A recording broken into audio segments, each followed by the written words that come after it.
प्यारे बच्चों, आज हम 23 फरवरी 2026 को संपन्न हुए इंटरमीडिएट गणित प्रश्न पत्र संकेतांक 324 डीसी के प्रश्न संख्या 4 से लेकर आगे के प्रश्नों को हल करेंगे।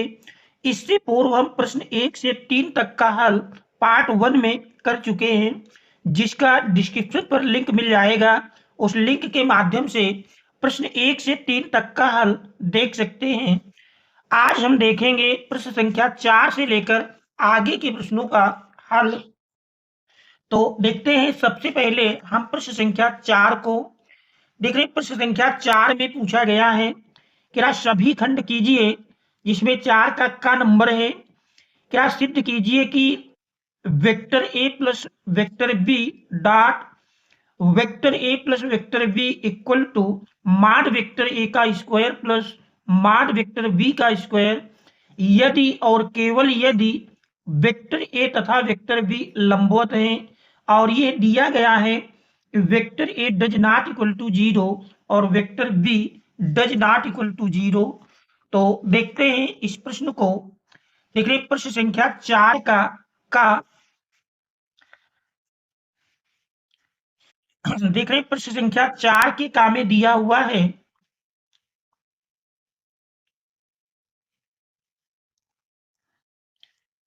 देखिए कंडीशन दी है vector A plus B vector A plus vector B dot vector A plus vector B equal to mod vector A का square plus mod vector B का स्क्वायर और यदि और केवल यदि किरा ए और बी लंबवत हैं। तो हमको ए और बी वेक्टर को लंबवत सिद्ध करना है, जबकि दिया हुआ है vector A does not equal to 0 और vector B does not equal to 0।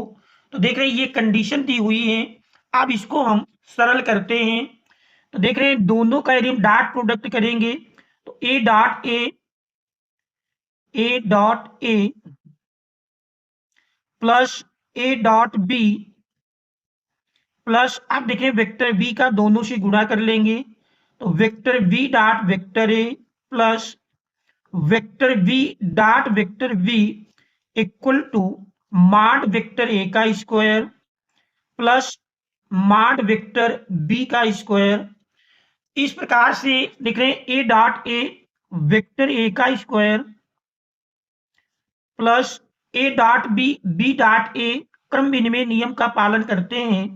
A dot B equal to ये होता है बी डॉट ए, तो बी डॉट ए को हम ए डॉट बी लिख सकते हैं plus B dot B vector B का square equal to mod vector A का square plus mod vector B का स्क्वायर।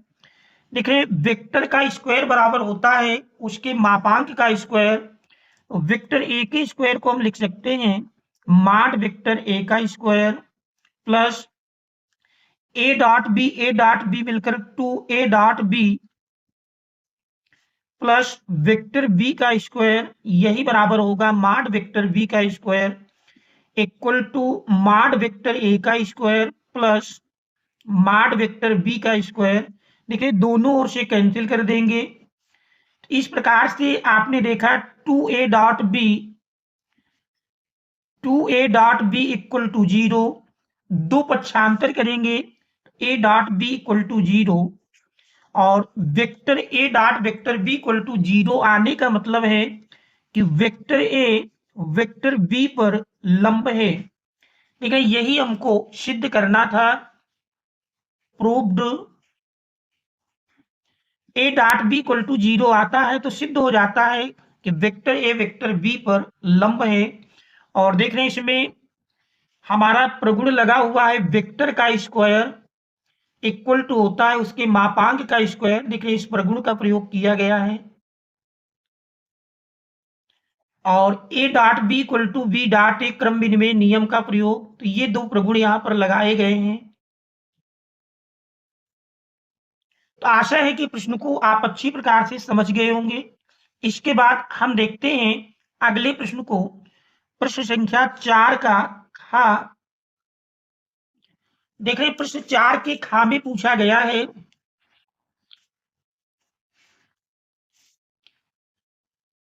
देख रहे प्रश्न संख्या 4 का खा कह रहा है एक्स वाई और जेड अक्षों की दिक कोसाइन ज्ञात कीजिए।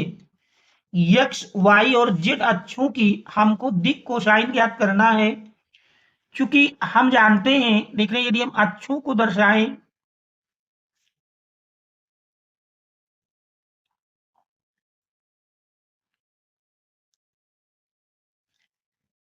देख रहे मूल बिंदु एक्स अक्ष, वाई अक्ष, जेड अक्ष, प्रत्येक अक्ष जानते हैं एक दूसरे के लंबवत होता है। तो सबसे पहले हम एक्स अक्ष की दिक कोसाइन निकालेंगे। तो देख रहे हैं एक्स अक्ष, एक्स अक्ष, वाई अक्ष और जेड अक्ष से क्रमशः, और जेड अक्ष से क्रमशः, देखें एक्स अक्ष स्वयं से लेंगे 0 अंश का कोण बनाएगा, वाई अंश लेंगे वाई अक्ष से 90 अंश का कोण बनाएगा, और जेड अक्ष से लेंगे तो 90 अंश का कोण बनाएगा। तो एक्स अक्ष, वाई अक्ष और जेड अक्ष से क्रमशः 0 अंश, 90 अंश, 90 अंश का कोण बनाता है।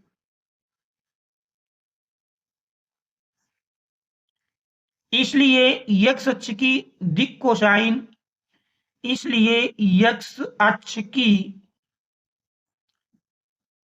दिक कोसाइन,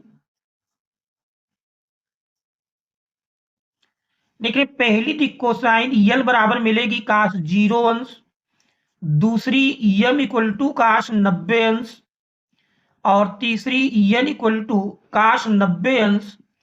देखिए सरल कर लेंगे, काश 0 अंश का मान जानते हैं 1 होता है, काश 90 अंश का मान 0। तो इस प्रकार से यल बराबर 1, यम बराबर 0 और यन बराबर काश 90 0। तो इस प्रकार से एक्स अक्ष की दिक कोसाइन इस प्रकार से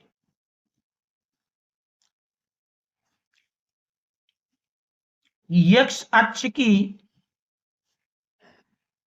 दिक कोसाइन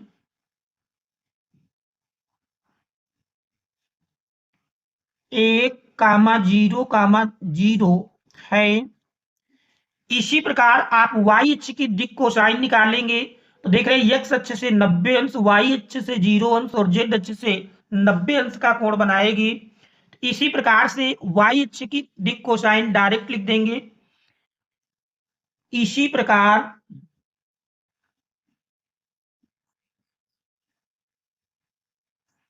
वाई अक्ष की दिक कोसाइन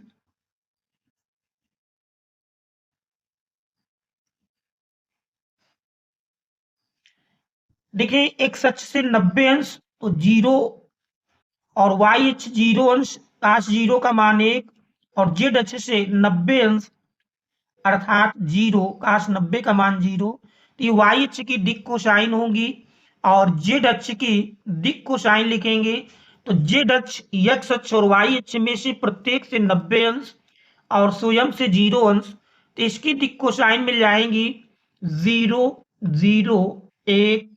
तो इस प्रकार से तीनों अक्षों की दिक कोसाइन का मान होगा। तो ये हमारा इस प्रश्न का आंसर हो जाएगा। अब हम देखते हैं प्रश्न 4 का गा। देखिए 4 के गा में पूछा गया है कि यदि पी ए बराबर 7/13, पी बी बराबर 9/13 और पी ए इंटरसेक्शन बी बराबर 4/13 हो तो पी ए अपान बी ज्ञात कीजिए। तो देखते हैं प्रश्न 4 के गा को। देखिए 4 के गा में पूछा गया है, दिया हुआ है पी ए बराबर 7/13, पी ए बराबर है 7/13, पी बी 9/13 और देख रहे पी ए इंटरसेक्शन बी ये दिया हुआ है 4/13। हमको ज्ञात करना है पी ए अपान बी, इसका मान ज्ञात करना है। इसके लिए फार्मूला हम जानते हैं P A upon B equal to होता है P A intersection B upon P B. देखिए मान रख देंगे पी ए इंटरसेक्शन बी, देखिए दिया है 4/13 अपान पीबी का मान 9/13। देखिए 13 कैंसिल कर देंगे तो इस प्रकार से पी ए अपान बी यही बराबर मिल जाएगा 4/9। तो ये हमारा इस प्रश्न का आंसर होगा। तो आशा है कि प्रश्न को आप अच्छी प्रकार समझ पा रहे होंगे, और फिर भी किसी प्रकार की कहीं किसी स्टेप में कोई समस्या है तो उसे कमेंट्स के माध्यम से अवश्य आप अवगत कराएंगे। इसके बाद अब हम देखते हैं अगले प्रश्न को। देखिए घ नंबर में पूछा गया है integration cos square x dx को हल कीजिए। तो देखते हैं प्रश्न 4 का घ।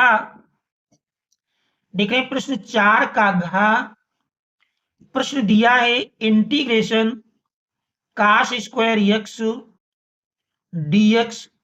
देखिए cos स्क्वायर एक्स का डायरेक्ट समाकलन तो हम जानते नहीं, तो इसको पहले हम cos 2x के रूप में बदलेंगे। हमारे पास फार्मूला है cos 2x बराबर होता है 2 cos स्क्वायर एक्स -1। तो यहां से देख रहे हैं यदि हम cos स्क्वायर एक्स का मान निकालें तो cos स्क्वायर एक्स बराबर मिल जाएगा। देखिए -1 पक्षांतर करेंगे प्लस में आएगा तो 1 + cos 2x अपान 2। ये cos 2x का मान होगा, इसी मान को हम यहां पर रख लेंगे। तो इस प्रकार से देख रहे हैं यही बराबर मिल जाएगा 1/2 इंटीग्रेशन 1 + cos 2x dx। आप देख रहे हैं इसका हम समाकलन कर लेंगे। तो देख रहे हैं 1/2 इंटू 1 का समाकलन चूंकि x के सापेक्ष कर रहे हैं तो x मिल जाएगा, प्लस cos 2x का समाकलन sin 2x अपान x का गुणांक देख रहे हैं 2 है, प्लस कांस्टेंट c जोड़ देंगे। इस प्रकार से आपने देखा 1/2 चाहे तो ब्रैकेट के अंदर गुणा कर दें, अन्यथा यही आपका आंसर हो जाएगा। अब हम देखते हैं अगले प्रश्न को।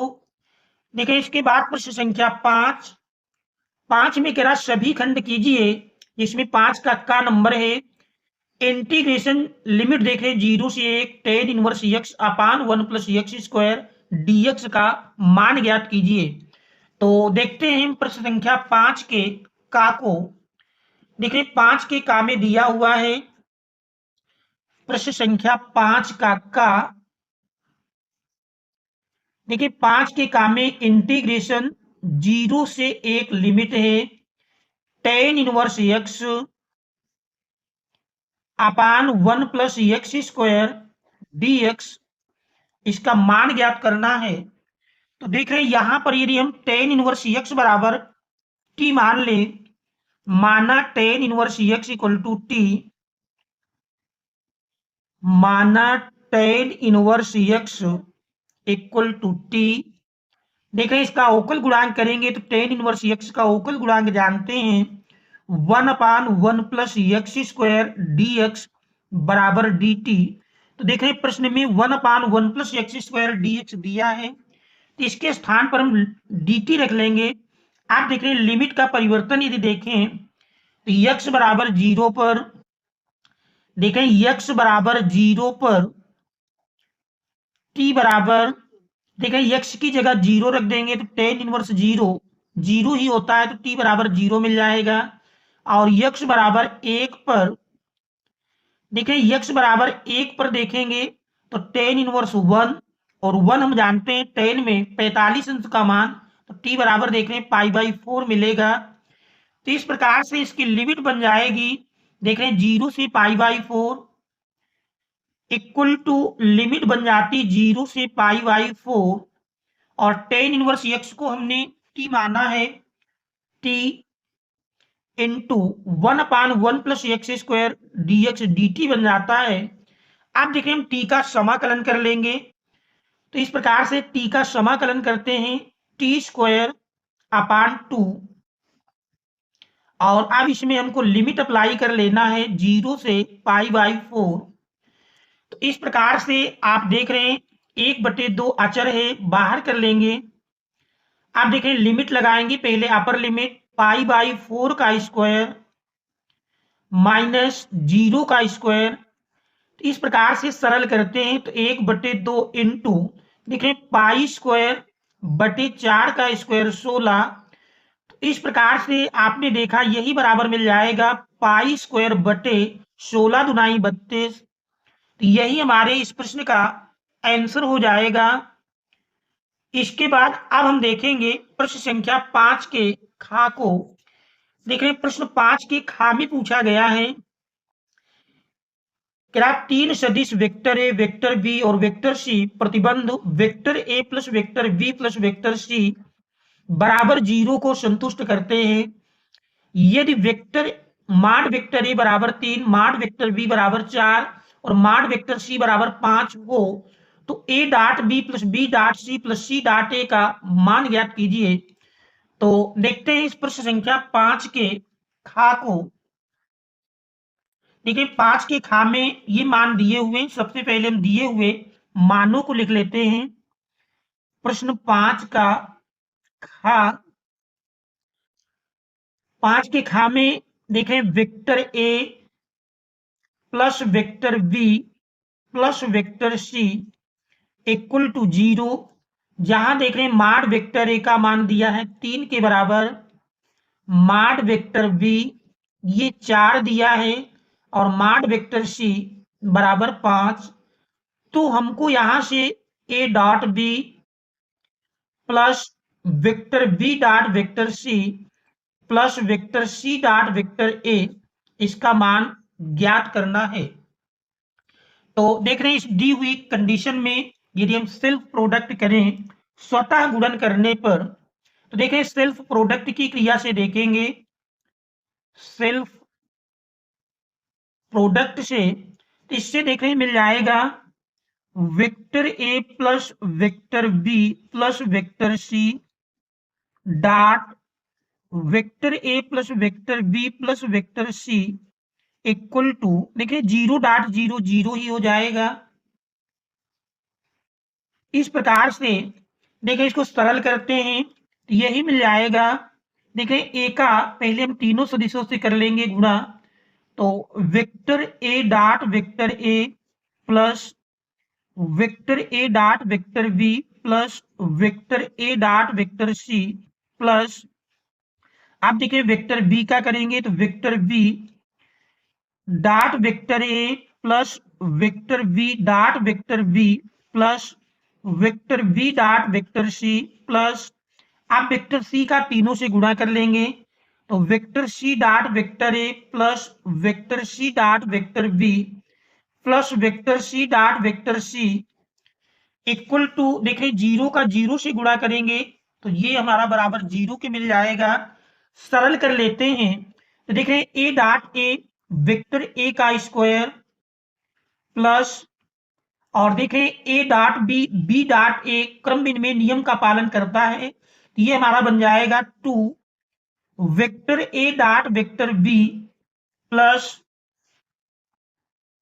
इसी प्रकार देखें A dot C C dot ए इसको हम लिख सकते हैं 2 vector C dot vector A plus फिर देख रहे हैं vector B dot B vector B का स्क्वायर प्लस देख रहे हैं B dot C C dot B 2 vector B dot vector C plus सी डॉट सी वेक्टर सी का स्क्वायर इक्वल टू 0।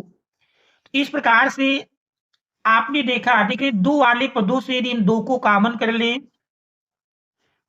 तो वेक्टर ए का square vector A dot vector B plus vector B dot vector C plus vector C dot vector A equal to देखिए इनको पक्षांतर कर देते हैं तीनों माइनस में आ जाएंगे माइनस और वेक्टर का स्क्वायर बराबर होता है मापांक का स्क्वायर तो इसको हम लिख सकते हैं माइनस वेक्टर ए का स्क्वायर माइनस माड वेक्टर बी का स्क्वायर माइनस माड वेक्टर सी का स्क्वायर।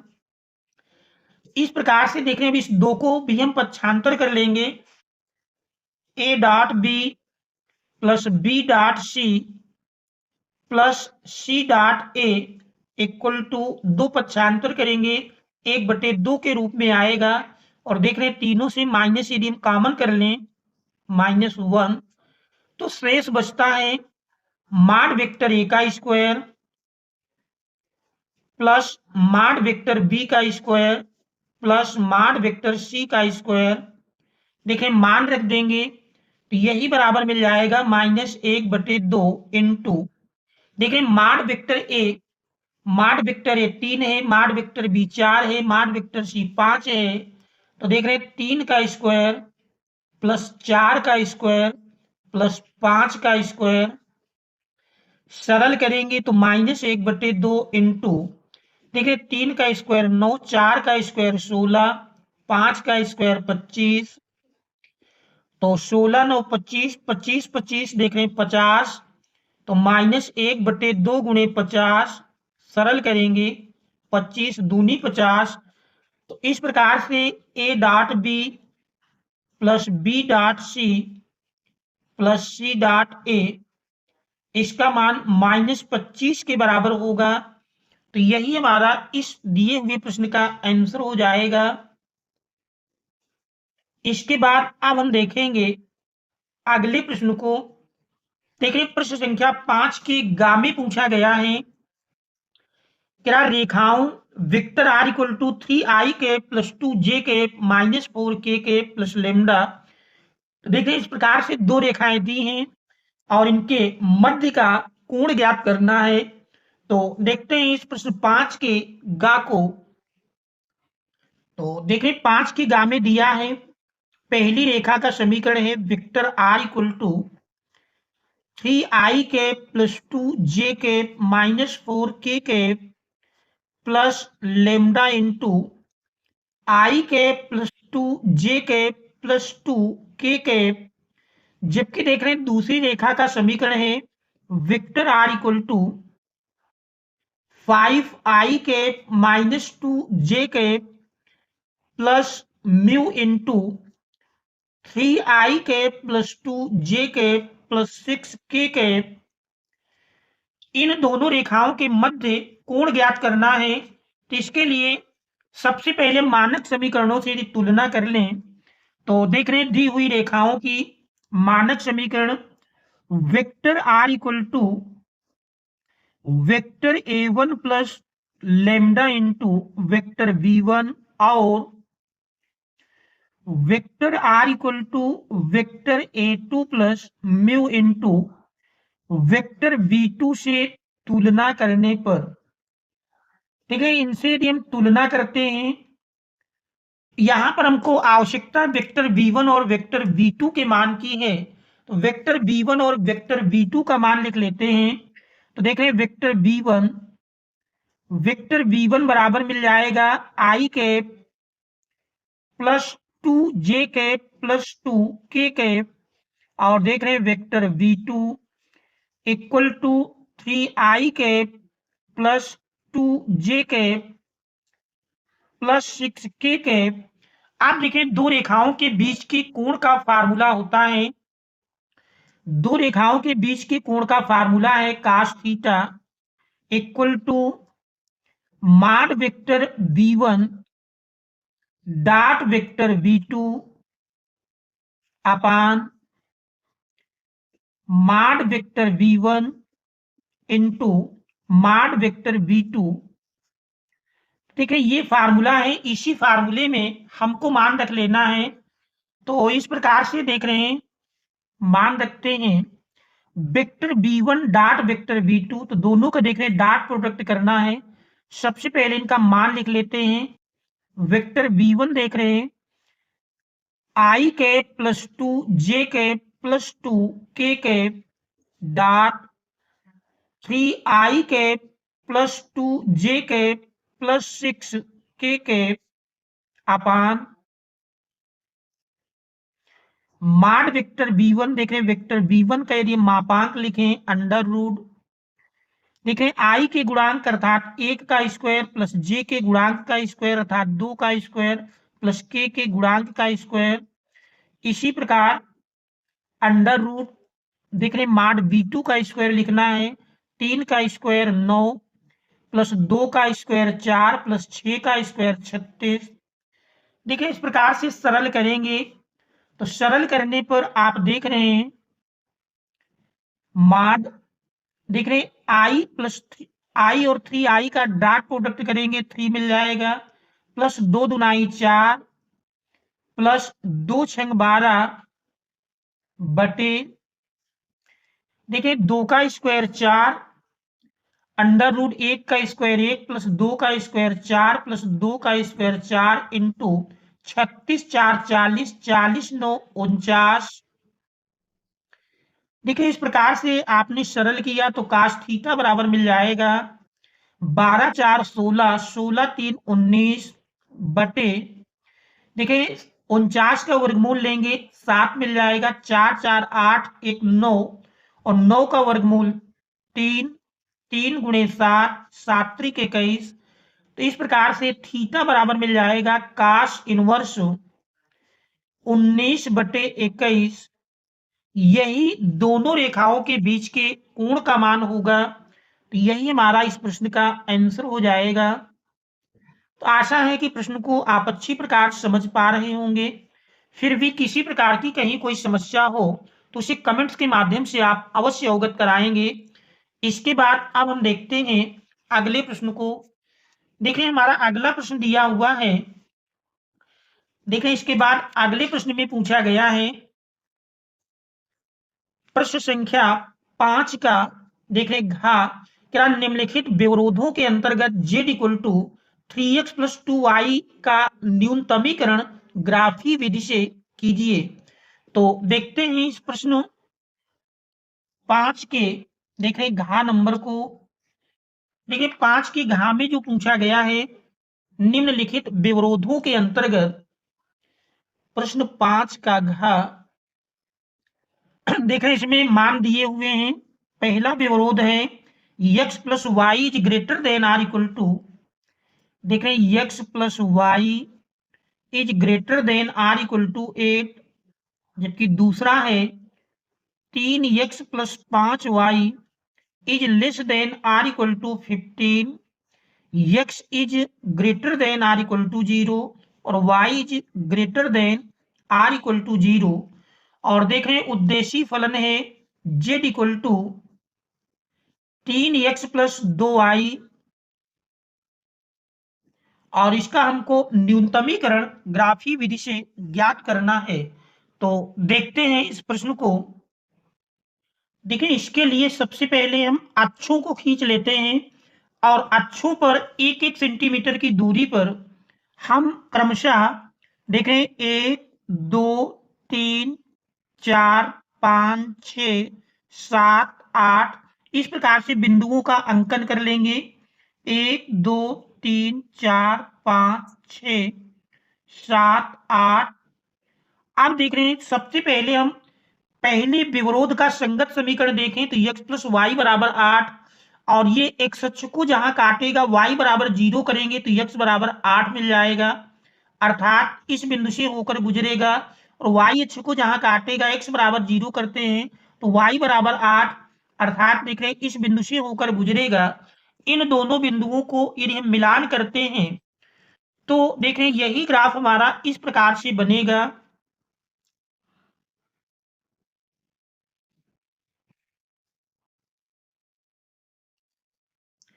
देख रहे हैं ये पहले विवरोध के संगत समीकरण का ग्राफ होगा। पहला विवरोध देख रहे हैं संगत समीकरण x प्लस वाई बराबर 8 x प्लस वाई बराबर 8। दूसरा देख रहे हैं 3x प्लस 5y बराबर 15 संगत समीकरण बनेगा और x अक्ष को जहां काटेगा y बराबर 0 करते हैं तो 3x बराबर 15 या x बराबर 3 पचे 15 अर्थात देख रहे हैं x अक्ष को इस बिंदु पर काटेगा और y अक्ष को जहां काटेगा x बराबर 0 करते हैं तो 5y बराबर 15 तो y बराबर 5 तेई 15 अर्थात ये बिंदु मिलेगा। तो देख रहे हैं इन दो बिंदुओं से होकर गुजरेगा। तो इस प्रकार से इन दोनों बिंदुओं का यदि हम मिलान करते हैं,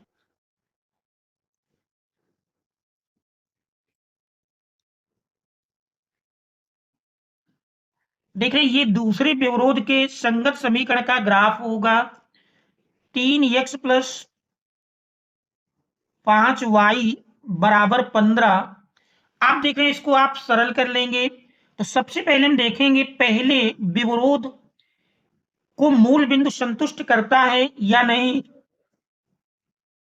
देखिए यदि पहले व्यवरोध में मूल बिंदु 0 0 रखते हैं तो देख रहे हैं 0 plus 0 is greater than or equal to 8, अर्थात देख रहे हैं इसको संतुष्ट नहीं करता है। 0 8 से बड़ा नहीं है।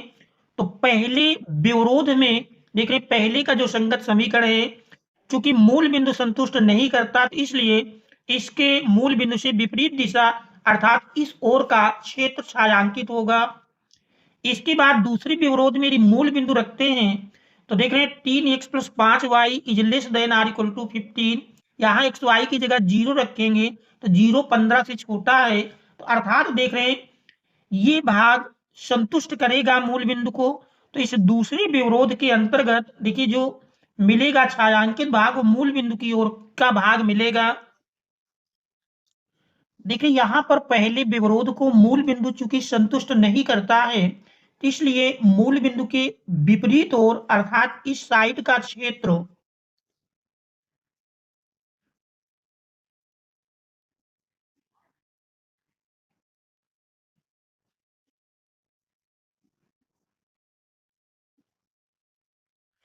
जबकि दूसरे विवरोध को देख रहे हैं मूल बिंदु संतुष्ट करता है, तो इससे मूल बिंदु की ओर का भाग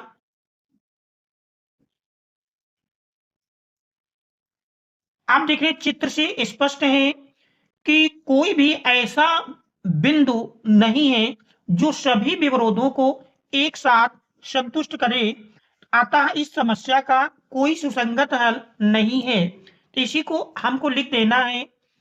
चूंकि चित्र से स्पष्ट है, चित्र से स्पष्ट है कि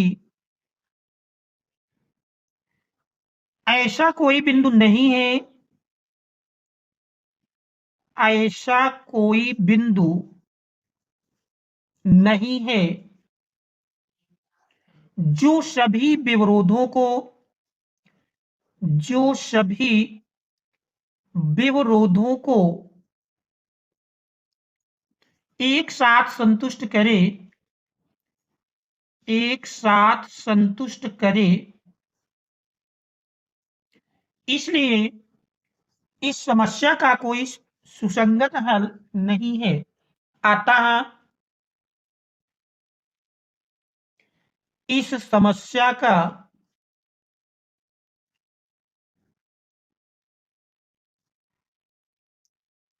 कोई सुसंगत हल नहीं है।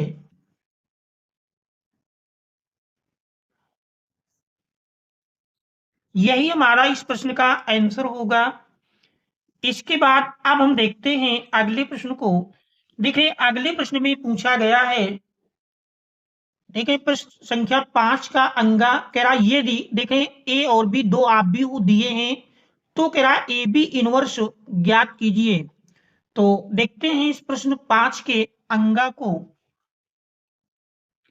तो देख रहे 5 के अंगा में आप भी ए और बी दिए हैं, ए बी इनवर्स ज्ञात करना है। तो सबसे पहले हम ए बी का मान निकाल लेते हैं। तो देख रहे हैं ए बी इक्वल टू, सबसे पहले हम इन दोनों का गुणनफल ज्ञात करेंगे। गुणनफल के लिए जानते हैं पहले से पंक्ति दूसरे से स्तंभ लेकर चलते हैं। तो 2 और 1 का गुणनफल देख रहे हैं 2 एकम 2 प्लस 3 और माइनस 1 का गुणा करेंगे तो माइनस 3 एकम 3। इसके बाद फिर देख रहे हैं हम दूसरे स्तंभ से गुणा करेंगे, पहली पंक्ति का 2 का गुणा माइनस 2 से करेंगे तो माइनस 4 और 3 का गुणा 3 से करेंगे तो 3 त्रिक 9। इसी प्रकार से दूसरी पंक्ति का दोनों स्तंभों में करना है, 1 एकम 1 माइनस 4 माइनस 1 का गुणा देख रहे हैं 4 एकम 4, फिर 1 गुणे माइनस 2 माइनस 2, माइनस 4 में 3 से गुणा करेंगे माइनस 4 3 12। इस प्रकार से इसको सरल कर लेंगे। सरल करने पर देख रहे हैं यही बराबर मिल जाएगा 2 माइनस 3 माइनस 1, 1 प्लस 4 5, 9 से 4 घटाएंगे 5 और माइनस 2 माइनस 12 मिलकर माइनस 14। अब इसके बाद हम इसके मापांक का मान ज्ञात कर लेंगे। तो देख रहे हैं माड ए बी बराबर यदि लिखें, माड ए बी, देख रहे हैं माड ए बी के लिए सीधे हमको प्रसार कर लेना है। -1 का गुणा -14 में करेंगे तो माइनस माइनस प्लस, देख रहे 14 माइनस 5 का गुणा 5 में करेंगे 5 पच्चा 25, 14 से 25 घटाएंगे माइनस में 11 मिल जाएगा। इसके बाद हमको ए बी के सह गुणनखंड ज्ञात करना है। तो देख रहे हैं ए बी के सह गुणनखंड ज्ञात कर लेते हैं। ए बी के सह गुणनखंड, देख रहे हैं ए बी के सह गुणनखंड A11, देख रहे हैं A11, इसको लिखेंगे तो इसके संगत मिल जाएगा। देख रहे हैं पहले में चिन्ह प्लस होता है और ये एलिमेंट मिल जाएगा -14। A12, इसका चिन्ह देख रहे हैं माइनस मिलता है और इसके संगत देख रहे हैं ये अवयव 5 मिल जाएगा। A21, चिन्ह माइनस होगा, इसके संगत देख रहे हैं अवयव 5 और A22, इसका चिन्ह प्लस होता है और इसके संगत अवयव देख रहे हैं -1। इस प्रकार से ए बी के सह गुणनखंड मिल जाते हैं। अब हमको ए बी के सह गुणनखंड से निर्मित आव्यूह या डायरेक्ट आप एडजॉइंट ए बी का मान लिख सकते हैं। तो देख रहे हैं यदि पहले आप ए बी के सह गुणनखंड से निर्मित आव्यूह लिखें, ए बी के सह गुणनखंड से निर्मित आव्यूह, मान लीजिए आप इसको सी नाम देते हैं तो सी बराबर बन जाएगा, देख रहे हैं -14 -5 -5 -1। ये ए बी के सह गुणनखंड से निर्मित आव्यूह मिलता है। इसके पश्चात हम एडजॉइंट ए बी का मान लिखेंगे। देख रहे हैं adjoint A B, adjoint A B बराबर होता है निर्मित आव्यूह का परिवर्त आव्यूह अर्थात सी डैश। तो देख रहे हैं इसका मान मिल जाएगा -14। पहली पंक्ति पहला स्तंभ बनेगी और दूसरी पंक्ति दूसरा स्तंभ। अब इसके बाद देखिए ए बी इनवर्स का मान ज्ञात करना है तो ए बी इनवर्स बराबर होगा, देखिए ए बी इनवर्स बराबर एडजॉइंट ए बी अपान माड ए बी। देखिए इसी में मान रख लेते हैं। एडजॉइंट ए बी का मान आपने देखा -14 -5 -5 -1 और माड ए बी -11 है। 1/-11 देख रहे -14 -5 -5 -1। आप देख रहे प्रत्येक अवयव में -11 से यदि भाग दे देते हैं तो यही इस प्रकार बन जाएगा। देख रहे सभी निगेटिव हैं, सभी पॉजिटिव बन जाएंगे। 14/11, 5/11, 5/11 और 1/11, ये ए बी इनवर्स का मान होगा। यही हमारा इस प्रश्न का आंसर हो जाएगा। इसके बाद अब हम देखेंगे अगले प्रश्न को। देखिए प्रश्न 6 में दिया है कि सभी खंड कीजिए, जिसका का नंबर है tan inverse cos x minus sine x upon cos x plus sine x, जहां x की वैल्यू देख रहे हैं -π/4 से तो बड़ी है और 3π/4 से छोटी है, को कह रहा सरलतम रूप में लिखिए। तो देखते हैं इस प्रश्न 6 के का को। देखिए 6 के का में tan inverse cos x minus sine x, cos x minus sine x upon cos x plus sine x, जहां एक्स की वैल्यू देखें -π/4 से तो बड़ी है, लेकिन 3π/4 से छोटी है। इसको हमको सरलतम रूप में लिखना है, तो देखें इसको सरल करते हैं। ब्रैकेट के अंदर सबसे पहले देखें, हमको ब्रैकेट के अंदर सबसे पहले काश एक्स से अंश और हर दोनों में भाग दे लेना है।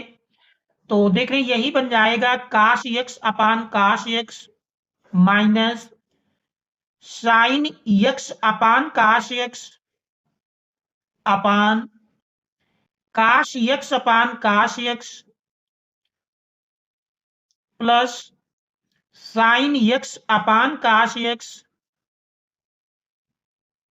देखें अंश और हर में काश एक्स से भाग देने पर आप देख रहे हैं यहां से काश एक्स ऊपर नीचे से कैंसिल हो जाएगा, और साइन एक्स बटे काश एक्स जानते हैं टेन एक्स होता है। इस प्रकार से टेन इनवर्स देखें 1 माइनस साइन अपान काश टेन एक्स, तो 1 माइनस टेन एक्स अपान 1 प्लस टेन एक्स। आप देखें इसको हम यदि टेन ए माइनस बी के फार्मूले के रूप में लिखें तो यही बराबर मिल जाएगा टेन इनवर्स। देखें यहां पर एक की जगह ten pi by four minus ten x upon 1 plus, देखिए यहां पर हम 1 से मल्टीप्लाई कर सकते हैं और इस 1 के स्थान पर ten pi by four into ten x. आप देखें तो फार्मूला बन गया टेन ए माइनस टेन बी अपान 1 प्लस टेन ए टेन बी। तो देख रहे हैं इसको लिखा जा सकता है टेन ए माइनस बी अर्थात ten pi by four minus x. देख रहे टेन इनवर्स टेन पास पास है, हट जाएंगे तो यही बराबर मिल जाएगा pi by four minus x. तो यही हमारा इस दिए हुए प्रश्न का आंसर होगा। आशा है कि प्रश्न को आप अच्छी प्रकार समझ पा रहे होंगे। इसके बाद अब हम देखते हैं प्रश्न 6 का खा। देखिए 6 के खा में दिया हुआ है क्या यदि फलन, देखिए फलन दिया है तो सिद्ध कीजिए एफ तथा जी एकेकी हैं किंतु एफ प्लस जी एकेकी नहीं है। तो देखते हैं इस प्रश्न 6 के खा को। देखिए 6 के खा में दिया है दो फलन है एफ एक्स काश एक्स, दूसरा जी एक्स साइन एक्स। देखिए कंडीशन दी है एफ सच दैट 0 से पाई बाई 2 से आर, दूसरा जी सच दैट 0 से पाई बाई 2 आर। हमको दिखाना है कि एफ तथा जी एकेकी हैं किंतु एफ प्लस जी एकेकी नहीं है।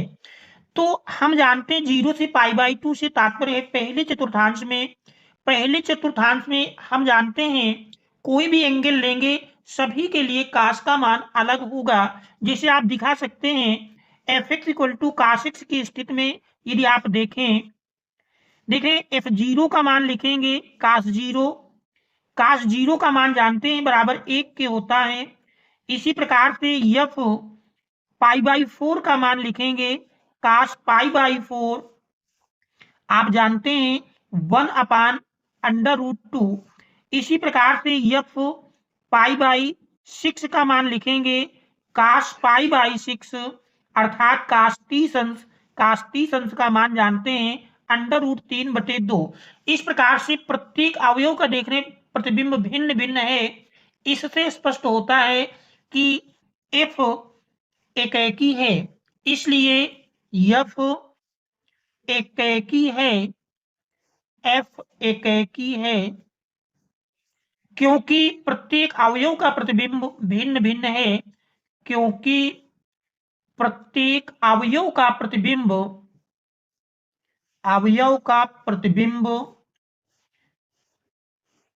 भिन्न भिन्न है।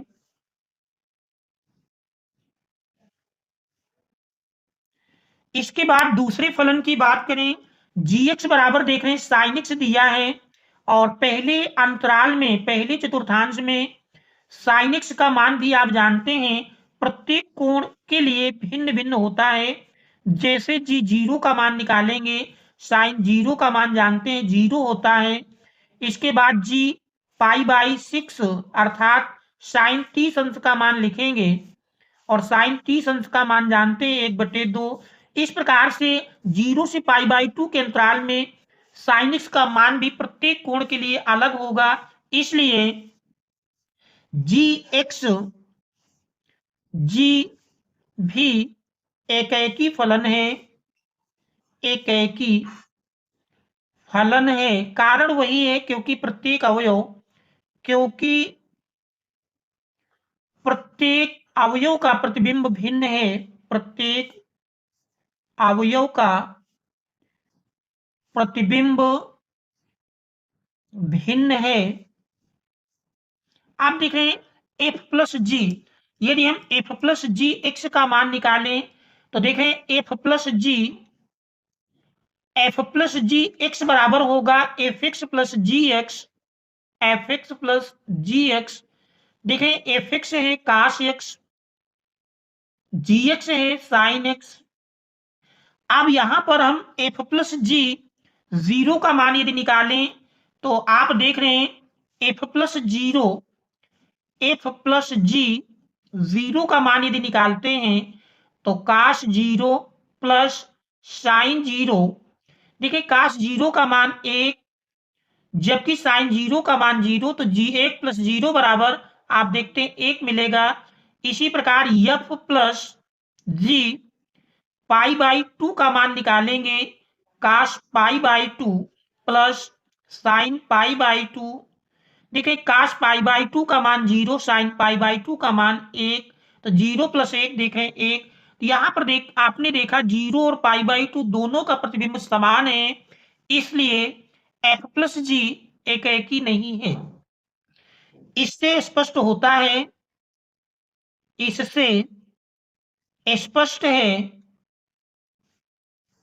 कि एफ प्लस जी एकैकी नहीं है, एकैकी नहीं है। तो ये हमारा इस प्रश्न का आंसर होगा। इसके बाद यदि हम अगला प्रश्न देखें प्रश्न संख्या 6 के गा में पूछा गया है क्या फलन f x equal to x plus 5 x is less than or equal to 1 और x minus 5 x is greater than 1 x equal to 1 पर एक संतत फलन है। हमको एक पर बताना है क्या दिया हुआ फलन संतत है। तो देखते हैं इस प्रश्न 6 के गा को। प्रश्न 6 के गा में हमको बताना है कि क्या x बराबर 1 पर संतत है। तो सबसे पहले हम फलन की वैल्यू निकाल लेते हैं। देखें f1 का मान निकालेंगे और x बराबर 1 की स्थिति में देखें पहले फलन का प्रयोग करेंगे तो 1 प्लस 5 और देख रहे यही बराबर 6 मिल जाएगा। अब इसके बाद हम राइट हैंड लिमिट का मान निकालते हैं।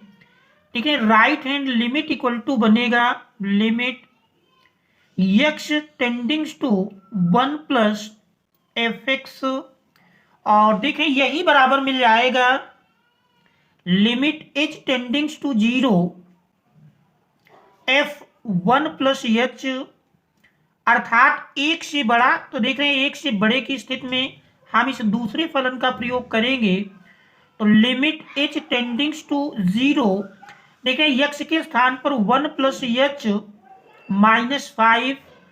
तो इस प्रकार से अब हम इसमें लिमिट अप्लाई करेंगे तो देख रहे हैं 1 प्लस एच के स्थान पर 0 माइनस 5 1 माइनस 5 माइनस 4।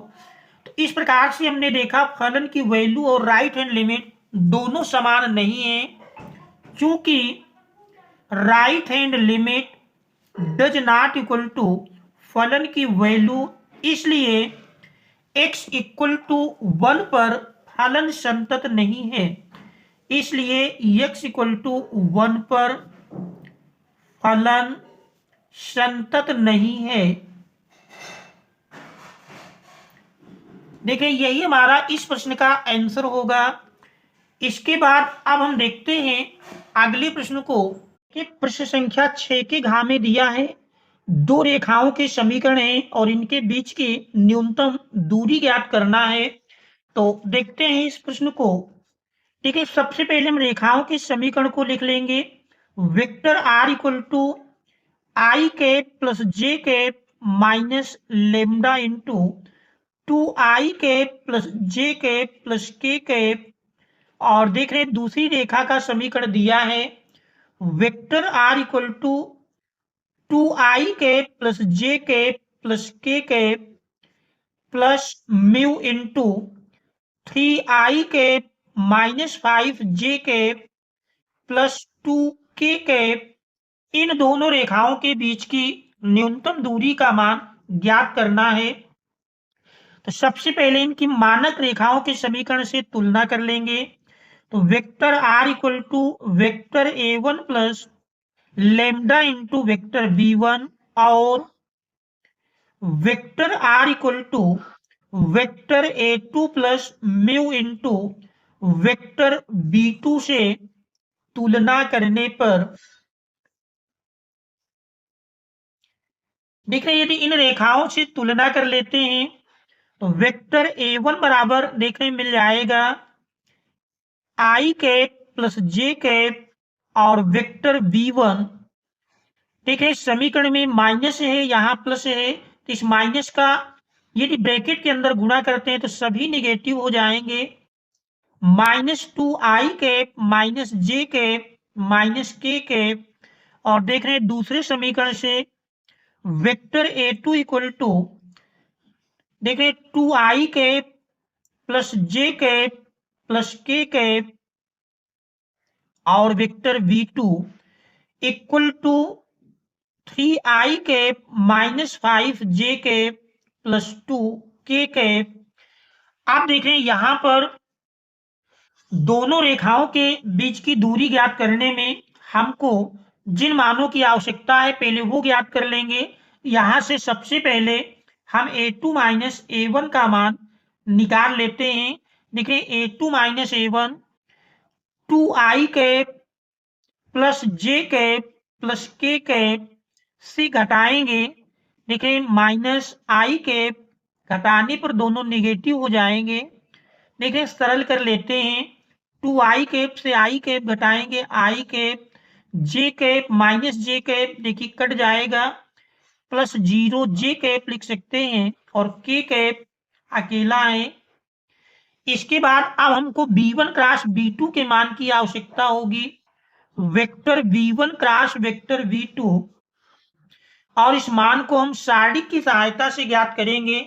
तो देख रहे हैं पहली पंक्ति में आई कैप जे कैप के कैप और दूसरी पंक्ति में वेक्टर v1 से आई जे के का गुणांक लिखेंगे -2 -1 -1 और तीसरी पंक्ति में वेक्टर v2 से 3 -5 2।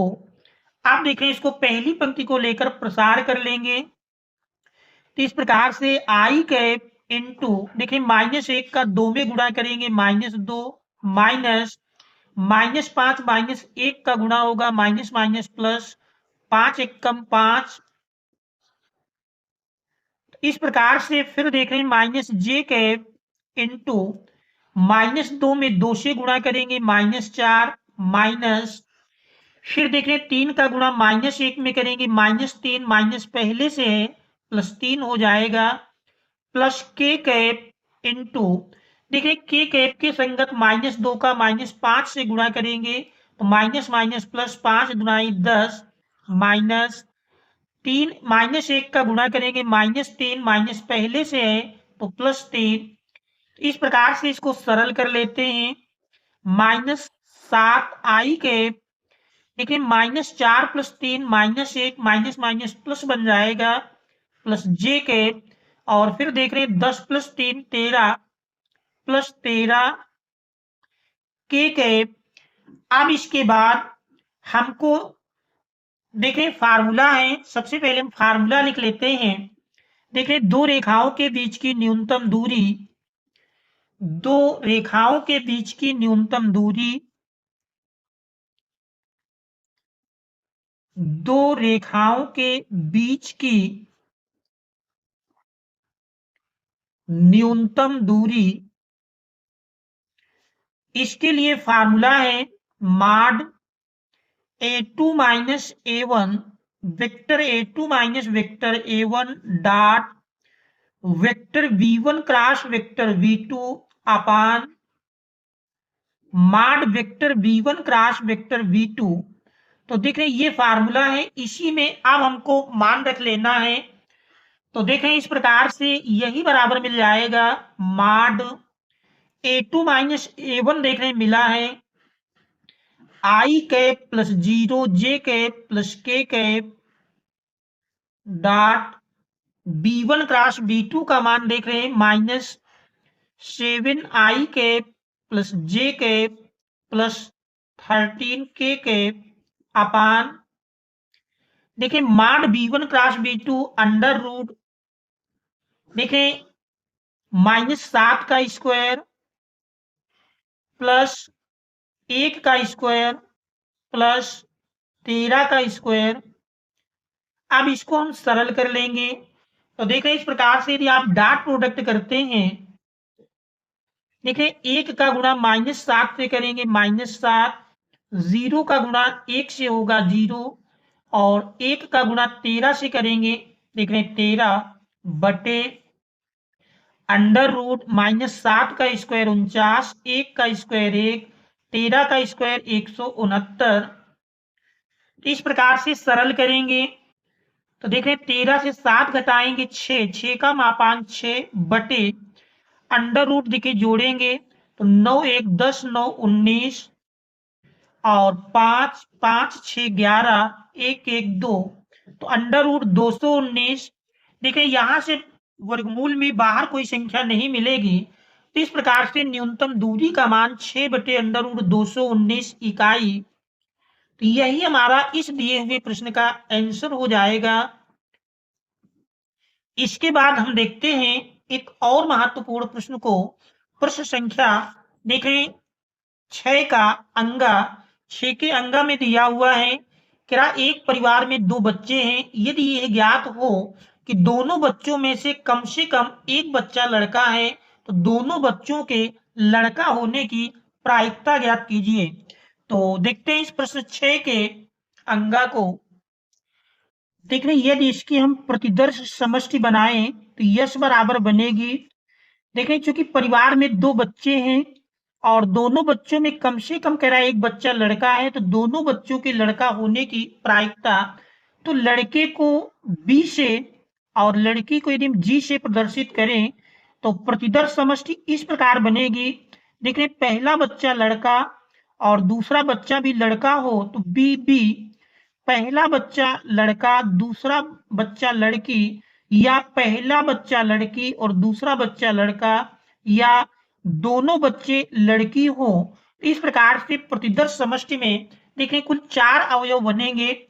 हमको ज्ञात करना है। देखिए यदि कह रहा ज्ञात है, ये पहले से ज्ञात है और प्रायिकता निकालना है कि दोनों बच्चों के लड़का होने की प्रायिकता। मान लेते हैं माना ई बराबर दोनों बच्चों के लड़का होने की घटना, दोनों बच्चों के लड़का होने की घटना और एफ बराबर देख रहे जो पहले से ज्ञात है बच्चों में कम से कम एक बच्चा लड़का होने की घटना, दोनों बच्चों में से कम एक बच्चा लड़का होने की